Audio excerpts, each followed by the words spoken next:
បងប្អូនដែលចាប់ផ្ដើមត្រៀមធ្វើស្វាយកែរ៉ាមីតខុសរដូវនៅរដូវកាលថ្មីនេះហើយស្វាយរបស់ពុកម៉ែបងប្អូនដែលបានប្រមូលផលស្វាយរួចប្រកាសណាស់ថាស្វាយរបស់ពុកម៉ែបងប្អូនហ្នឹងអស់កម្លាំងចាប់ផ្ដើមដីចាប់ផ្ដើមរឹងហើយប្រព័ន្ធរឹសហ្នឹងចាប់ផ្ដើមចុះខ្សោយមែនទែន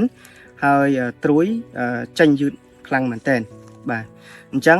ថ្ងៃនេះផងដែរខ្ញុំនឹងចង់ចែករំលែកទៅលើបច្ចេកទេសពិសេសមួយសម្រាប់ធ្វើការប្រើប្រាស់ទៅលើស្វាយរបស់ពុកម៉ែបងប្អូនឲ្យវាមានកម្លាំងរឹងមាំឡើងមកវិញបាទហើយរូបមន្តដែលខ្ញុំនឹងចែករំលែកនោះគឺការស្រោចជីគល់នៅលើស្វាយបាទហើយការប្រើប្រាស់ទី1គឺយើងប្រើប្រាស់ទៅលើដំរីហ៊ុយមិចប្រូបាទចំនួន5លីត្រដោយបូកជាមួយនឹងដំរីបាឡែនចំនួន1លីត្របូកជាមួយ Super N46 ឬក៏ Super Oire ចំនួន1លីត្រដោយរូបមន្តនេះគឺយើងយកមកធ្វើការលាយទឹកចំនួន1000លីត្រដោយពុកម៉ែបងប្អូនកូរឲ្យសព្វទៅហើយបន្ទាប់មកធ្វើការស្រោចស្វាយចំនួន1ដើមចំនួន5លីត្រហើយការស្រោចស្វាយនេះផងដែរពុកម៉ែបងប្អូនគួរតែស្រោចនៅបរិវេណដើម្បីឲ្យស្វាយរបស់ពុកម៉ែបងប្អូនហ្នឹងងាយស្រួលក្នុងការស្រូបយកសារធាតុចិញ្ចឹមបាន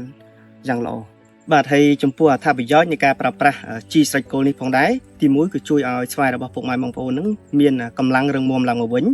ហើយទី2ជួយបង្កើននៅពពួកអតិសកុមប្រាណនៅក្នុងដីបានកាន់តែច្រើនហើយទី4គឺជួយឲ្យដីស្វាយគល់ស្វាយរបស់ពុកម៉ែបងប្អូននឹងមានលក្ខណៈធូរល្អមានខ្យល់អុកស៊ីហ្សែនចេញចូលបានល្អហើយទី4គឺជួយបង្កើតនៅប្រព័ន្ធឫសស្បៃបានកាន់តែច្រើនងាយស្រួលការស្រូបយកសារធាតុចិញ្ចឹមពីជីដែលយើងផ្ដល់ឲ្យបាទហើយបន្តមកទៀតជាពិសេសគឺជួយឲ្យស្វាយរបស់ពុកម៉ែបងប្អូននឹងអាចផលិតត្រួយមកបានល្អបានស្រស់គ្នាហើយនឹងមានកម្លាំងគ្រប់គ្រាន់បាទហើយអ្វីដែលពិសេសមួយទៀតនោះគឺសម្រាប់ត្រៀមវគ្គបំពន់ទៅលើស្លឹកបាទហើយនឹងត្រៀមបង្កើតផ្កាបន្ទាប់ពីយើងបានផលិតត្រួយមកចេញមកស្រស់គ្នាល្អ